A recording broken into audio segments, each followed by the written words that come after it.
Tell me what you remember about your mom.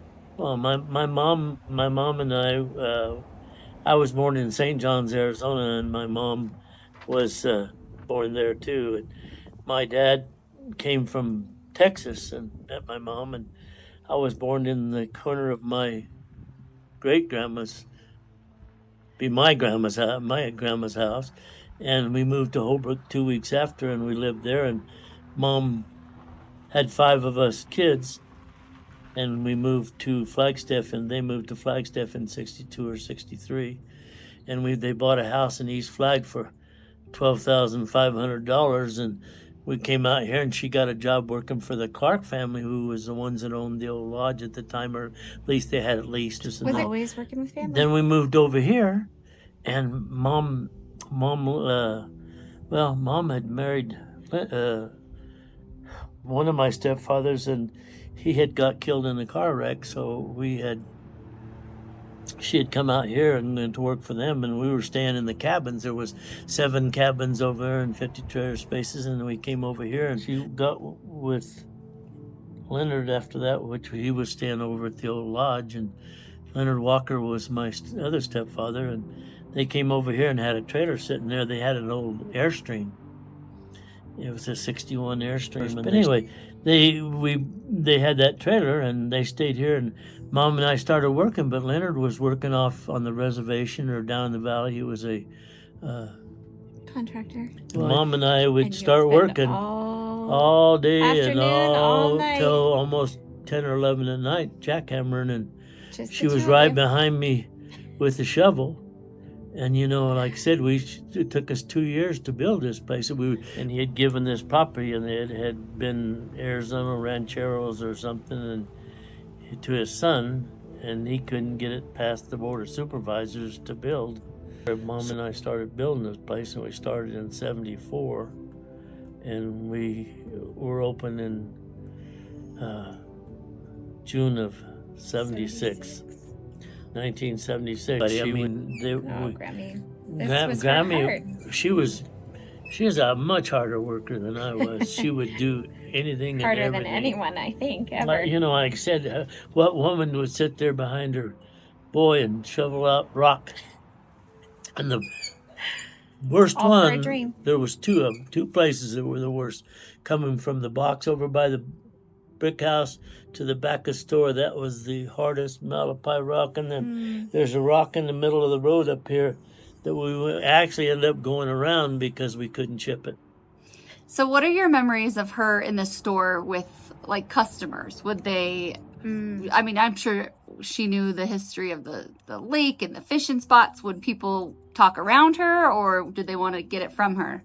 Yeah, mostly from her. Because, she knew, we told her which places to go because, once in a while we'd go fishing. She didn't go fishing, but she was the person who knew every in and out of the lake. And she was just great with people. So she would talk to them forever. People would just come to talk to her. It's a nice, cozy, small studio apartment in the back of your store We moved because everybody kept coming at 11 o'clock at night and wanting beer after we'd already closed, so we quit living back there. And you also had in a baby. 19, we also had a baby. We moved down to space number 19. 19. We had Jessica's first birthday party in there when she was 1. Woke up one morning with somebody in our trailer house. My first actual memory. She actually was saying, "Dad, there's somebody on the couch." Oh man! It was kind of scary, It was our neighbors. They'd had a party, and back in those days, we were getting any renter we could put in just to kind of get started, and it was kind of funny, but it's kind of scary. Thankfully, not with that anymore. Mom lived in a 40-foot with 2 tip outs. They tipped out the side of this trailer, and we had built her a rock fireplace. My ones that had owned the rock house over here, they built her a fireplace out of the Malapai rock, and then we went in and put carpet, and we cut them in, I think, foot by 18-inch squares, and we glued them to wooden floor. Just so that she could be right next to the store. And then we had a bell. We had a bell. She didn't even stand up here. She just had a bell. And the bell would Ding, go ding. off and she'd ding ding and she'd run up and take care of customers. But people are a lot more honest than they are. Then, I tell you. Yes, it was a thing. You heard the bell ring in Grandma's house, and it was a fight to see who could be the first ones up to wait on the customers. Well, there was some slow years, and my mom, her and my sister were the people that ran the store back in those days. My Sandy Bird is my sister's name, and her husband were living here at the park at the time, and they were in here, and running the store, and they were.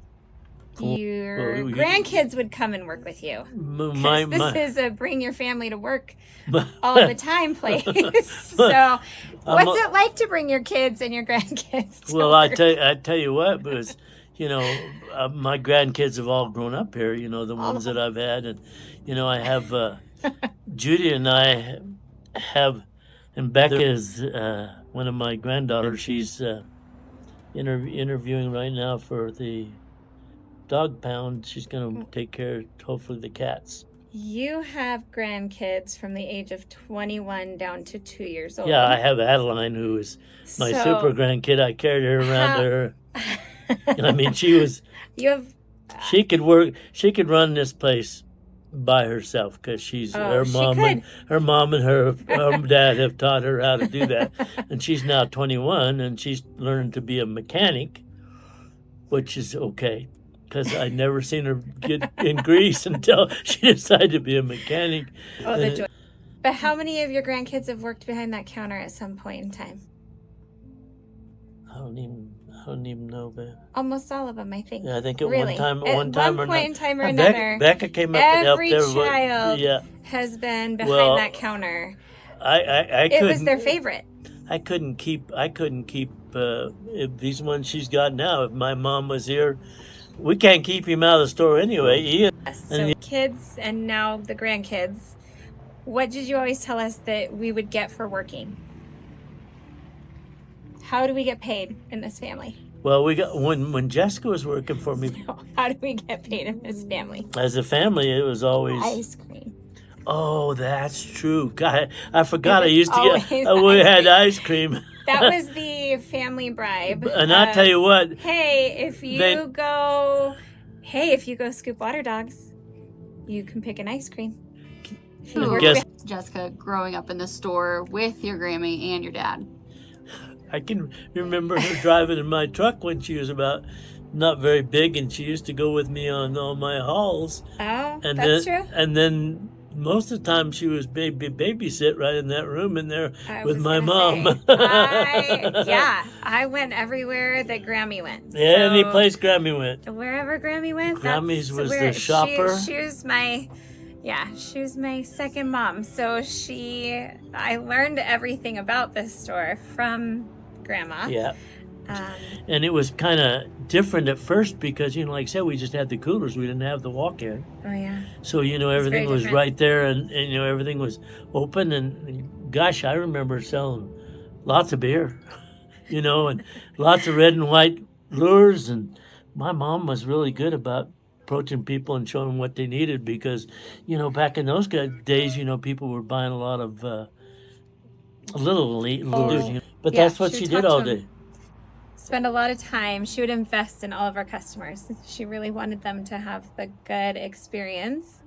She knew that that's what brought people back, coming and giving them her time and attention. And I think that's really what we They called her Mary half the time. They did. Because like never Mary in her name, but never they actually came call her looking for Mary. I want to know that gal about the fishing and stuff, Mary. The Mary lady. We're grateful. Our family's very grateful. Yeah, grateful because all they said has kept us in business for 50 years. 50 years almost. And you think about it, the best thing about it coming out here is relaxing.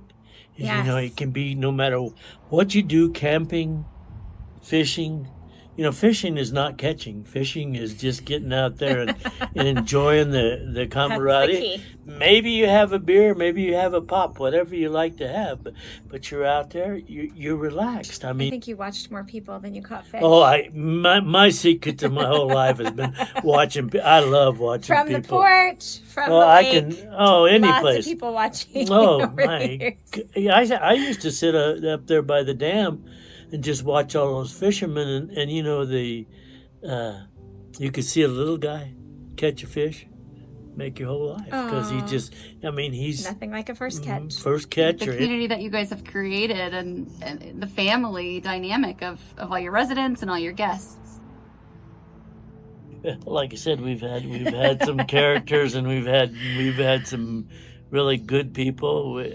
Most of the people, most people have been really good. We've run into a couple of issues, but other than that, most of the time we're like family. I mean, we have a thing going in a few days here. We'll have another cookout. Yeah. And we'll have probably 65, 70, 80 people from the park. Well, take care of your family. Worked at the Ice House and all the other places I worked. I did Ice House in the I worked in the milk truck in the morning at 4.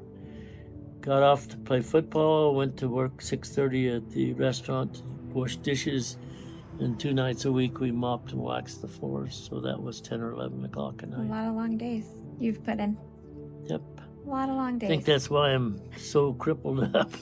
So I hate to say. The main thing is getting out.